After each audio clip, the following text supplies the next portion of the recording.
Colts rookie running back Jonathan Taylor lasted until the fifth round of Michael Fabiano's recent fantasy football mock draft. Here to help us explain why that's a great pick is Mr. Fabiano himself, and also all Colts editor Phillip B. Wilson.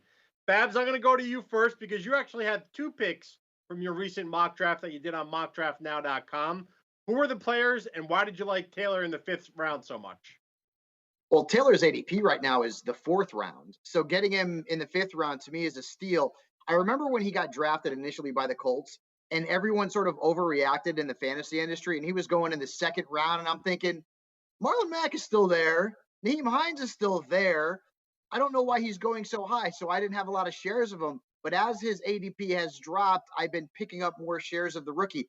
I feel like Marlon Mack will probably open the season as the starter, but Taylor will take over at some point during the course of the regular season. He clearly has the highest ceiling in that backfield, and I love the fact that I got him in round 5 as my flex starter because he certainly has RB2 ceiling. Let's put it that way.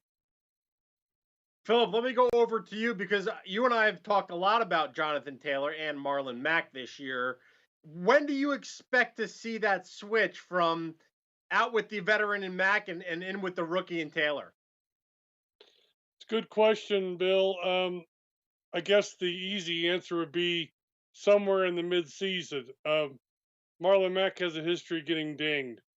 I think he's missed 8 games in 3 years. I'm not trying to knock a guy for getting hurt, but it's a perishable position. Our old buddy Edgerrin James used to say there's only so many hits you can take, in this body when you're playing running back.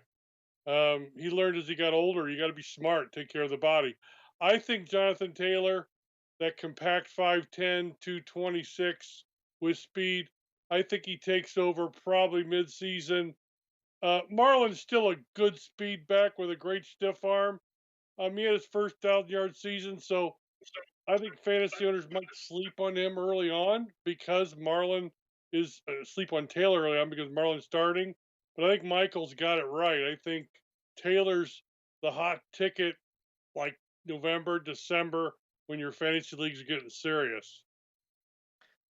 Fabs also grabbed Chris Godwin in the second round. He's really pumped to have the Buccaneers wide receiver on his roster, on this mock draft roster. You can read more about that analysis by going to si.com/fantasy. And you can mock draft literally in less than 5 minutes by going to mockdraftnow.com.